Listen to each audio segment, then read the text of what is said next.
So most people solve this question like 5 divided by 5. So 5 divided by 5 is equal to 1, right? Then again 5 divided by 5. So 5 divided by 5 is equal to also 1. Now 1 divided by 1. So 1 divided by 1 is equal to 1, right? But this answer is not correct. This answer is completely wrong. So now let's solve this problem correctly by using a PEMDAS rule, right? So PEMDAS, P-E-M-D-A-S.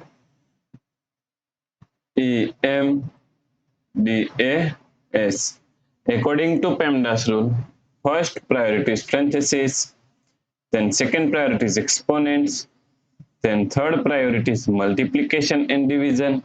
Here multiplication and division both have equal priority, so we have to solve it from left to right. Then fourth and last priority is addition and subtraction. Also addition and subtraction both have equal priority, so we have to solve it from left to right. So in this question, here we have division, and here division, and all have equal priority, so we have to solve it from left to right. So first we have to solve this division, right? So 5 divided by 5 is equal to 1 divided by 5 divided by 5. Now 1 divided by 5 can be written as 1 upon 5 divided by 5, right? Now according to KCF rule, K means keep this first fraction 1 upon 5 as it is same. Then C means change this sign from division to multiplication.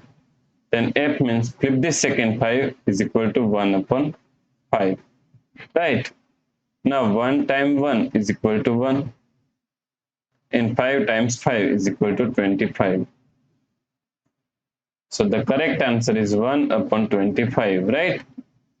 If you like this solution, then please like, share and subscribe Virakti Education YouTube channel, and also do not forget to comment your answer. Thanks for watching this video.